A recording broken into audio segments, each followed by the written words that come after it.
Dia 40, vivendo com propósitos. Muitos são os planos no coração do homem, mas o que prevalece é o propósito do Senhor. Provérbios 19, 21.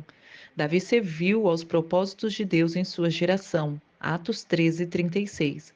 Viver com propósitos é a única maneira de viver de verdade. O restante é apenas existir. A maioria das pessoas luta com as três questões básicas da vida. A primeira é a identidade, quem eu sou. E a segunda é a importância, tenho algum valor? E a terceira é o impacto, qual é o meu lugar na vida? As respostas de todas as três perguntas são encontradas nesses cinco propósitos de Deus para a sua vida. E no cenáculo, no último dia de seu ministério com os discípulos, Jesus lavou os seus pés para dar exemplo. E ele disse: Agora que vocês sabem essas coisas, felizes serão se a praticarem. João 13, 17. Depois de saber o que Deus quer que você faça, a bênção igualmente chegará quando você puser em prática o que você aprendeu. Ao fim dessa nossa jornada de 40 dias, você agora conhece o propósito de Deus para a sua vida e será abençoado se o praticar. Isso provavelmente quer dizer que você deverá parar de fazer outras coisas. Existem muitas coisas boas, entre aspas, que você pode fazer com a sua vida, mas os propósitos de Deus são cinco fundamentais e você precisa fazê-las. Infelizmente, é fácil se distrair e esquecer os mais importantes. É fácil se desviar do que realmente importa e lentamente abandonar o caminho. Para evitar que isso aconteça, faça uma declaração de propósitos para a sua vida e examine-os regularmente. O que é uma declaração de propósitos para a sua vida? É uma declaração que resume os propósitos de Deus para a sua vida. Você afirma com as próprias palavras o seu compromisso com os cinco propósitos de Deus para a sua vida. É uma declaração de propósitos, não uma lista de objetivos. Os objetivos são temporais, os propósitos são eternos. A Bíblia diz: o que o Senhor planeja dura para sempre. As decisões permanecem eternamente. Salmo 33, 11. É também uma declaração que aponta rumo da sua vida. Colocar os seus propósitos num papel vai forçá-lo a pensar especificamente no caminho que a sua vida deve seguir. E a Bíblia diz: saiba que onde você está indo e estará em terreno firme. Provérbios 4, 26. A declaração de propósitos para a sua vida não apenas especifica o que você pretende fazer com o seu tempo, com a sua vida e com seu dinheiro, como também sugere que você não irá fazer. Quem tem juízo procura sabedoria, mas o tolo não sabe o que quer. Provérbios 17, 24. Ela também é uma declaração que define o que é sucesso para você. Ela afirma o que você, não o mundo, acredita ser importante. Ela esclarece os seus valores e Paulo disse aos crentes de Filipe: Eu quero que vocês compreendam o que realmente importa. Filipenses 1:10. É também uma declaração que esclarece o papel que você irá desempenhar. Você terá diferentes funções em diferentes etapas na sua vida, mas os seus propósitos jamais são alterados. Eles são maiores que qualquer função que você possa ter. É também uma declaração que expressa a sua forma. Ela reflete a maneira singular que Deus o criou para que você sirva. Leve o tempo que for necessário para escrever essa declaração de propósitos.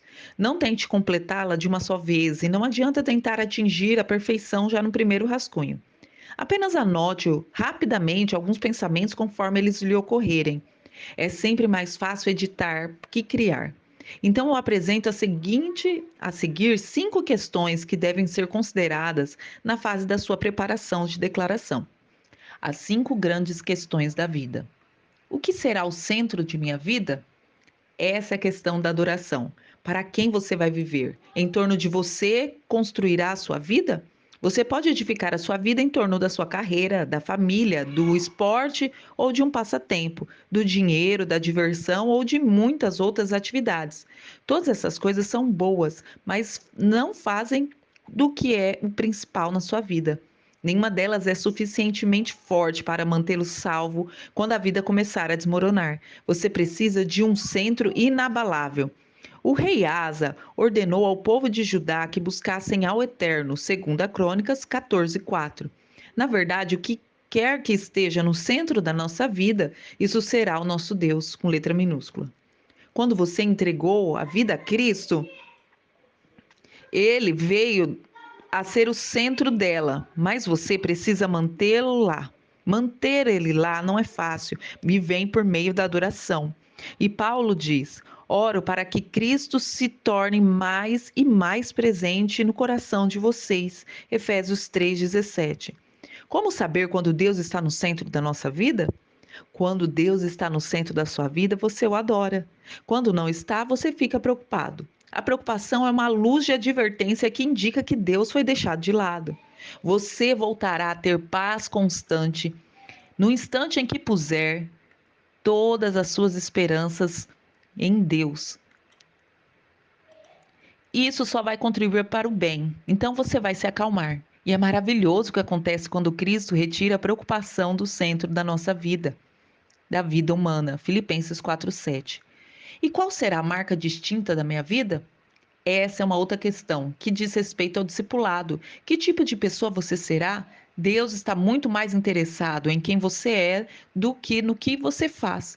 Lembre-se, você levará seu caráter para a eternidade, mas a sua carreira não.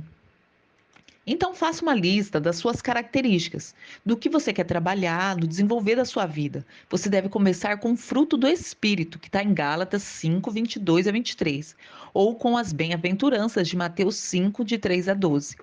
Pedro disse: portanto, não percam tempo em edificar sobre o que receberam, preenchendo a base da fé com bom caráter, entendimento espiritual, disciplina vigilante, paciência, admiração, amizade, amor e cada dimensão interagindo com as demais. 2 Pedro 1,5. Não desanime nem desista quando tropeçar. É necessária toda uma vida para construir um caráter semelhante ao de Cristo. E Paulo deu um conselho a Timóteo: cuide muito bem do seu caráter e do seu ensino, e não se deixe distrair, simplesmente persista. E qual será a contribuição de minha vida? Essa é uma questão do serviço, que diz respeito a qual é o seu ministério no corpo de Cristo.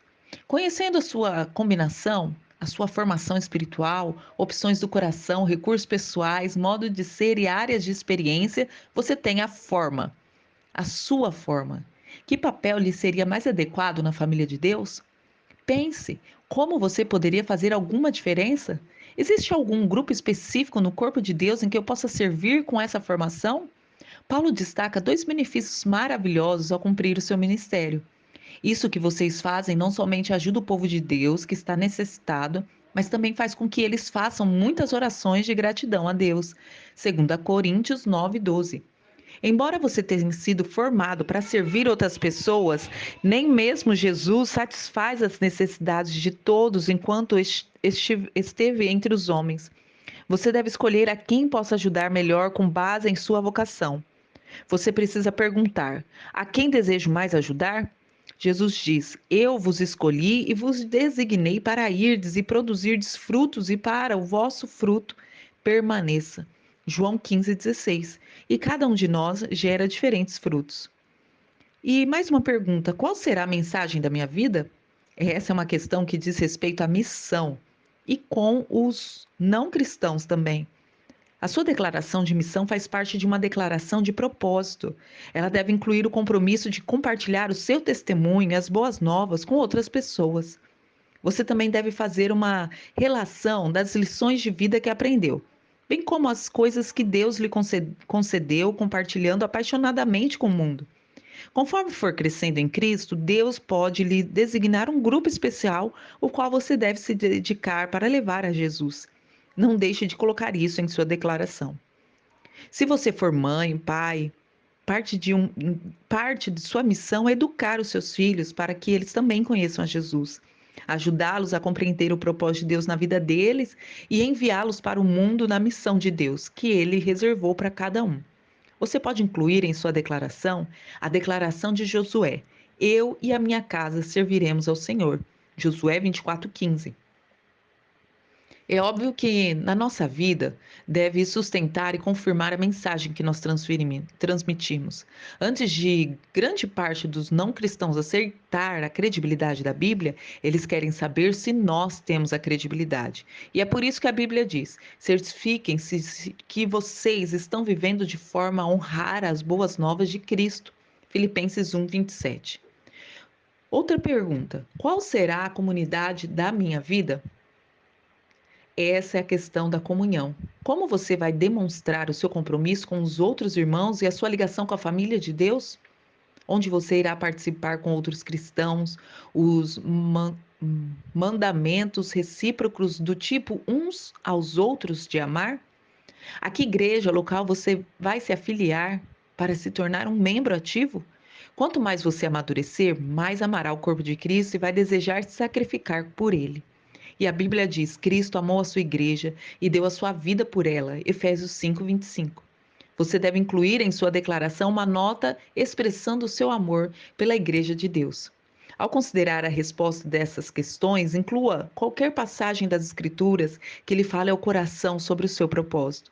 Existem muitas nesse livro. Você pode levar semanas ou até meses para que a sua declaração chegue na forma definitiva.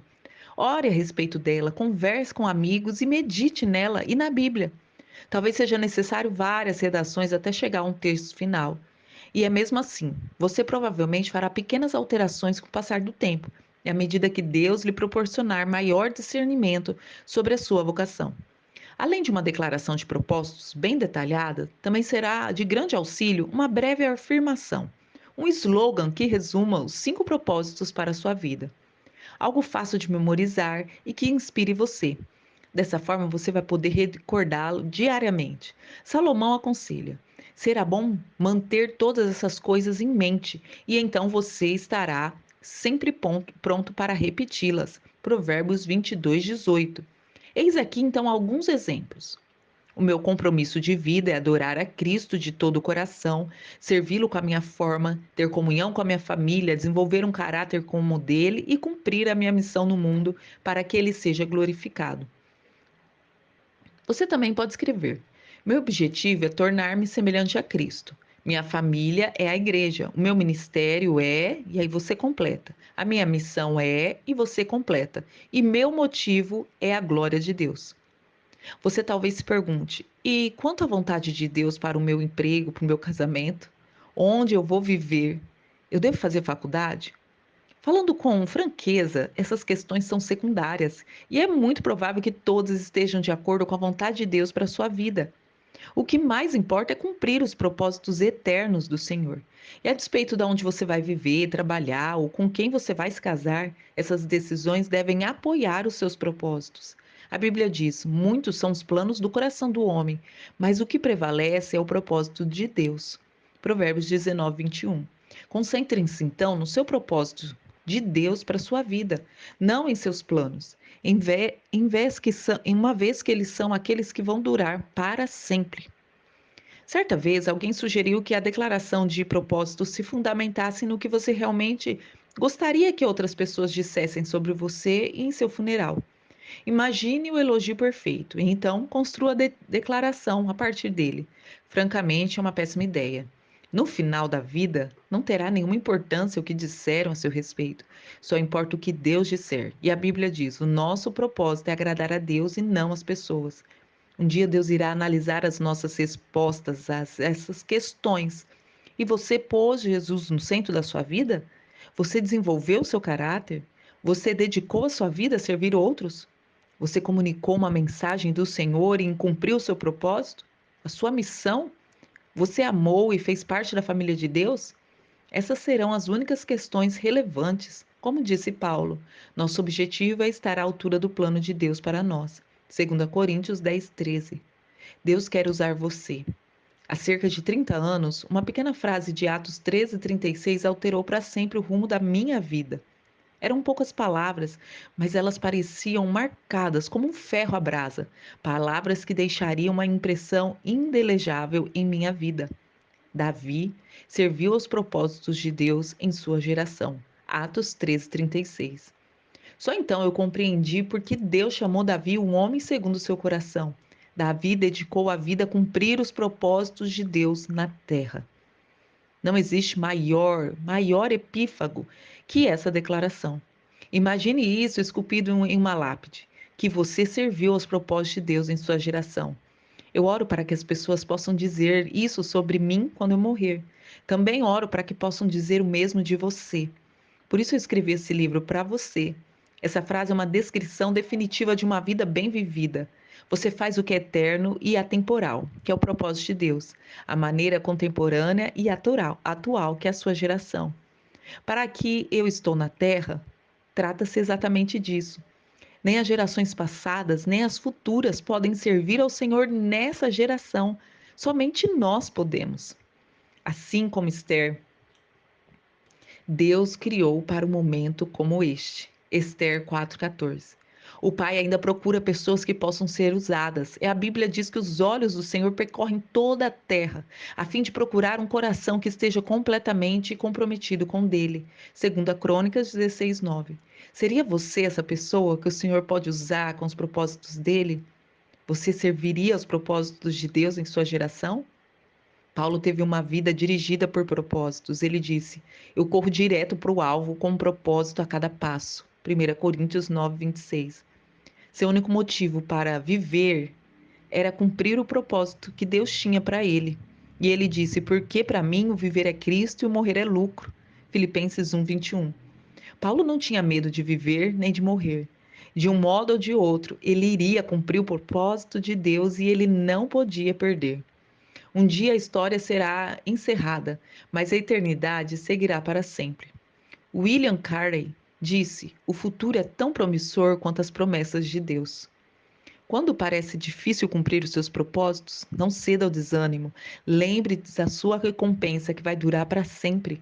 E a Bíblia diz: Pois os nossos sofrimentos são leves e momentâneos, e eles estão produzindo em nós um eterno peso de glória acima de qualquer comparação. 2 Coríntios 4:17. Imagine como será nesse dia, quando todos nós apresentaremos as nossas vidas perante o trono de Deus, louvando a Cristo com profunda gratidão. Juntos nós diremos: Digno ao Senhor, sim, nosso Deus, receba a glória, a honra, o poder. Tu criaste todas as coisas, tu foi criado por tudo foi criado por tua vontade. Apocalipse 4:11. Nós o louvaremos por seus planos e viveremos para seus propósitos eternamente. Tema para reflexão: viver com propósitos é a única maneira de viver de verdade. Versículo para memorizar: Davi serviu aos propósitos de Deus em sua geração. Atos 13:36. Pergunta para meditar: quando dedicarei um tempo para escrever as minhas respostas às 5 grandes questões da vida? Quando eu colocarei o meu propósito no papel? Que Deus nos abençoe e que nós possamos continuar a nossa jornada, pois nós temos mais ainda 2 dias de bônus. Que Deus continue nos aperfeiçoando. Deixe seu like, se inscreva no canal e nos acompanhe nas redes sociais.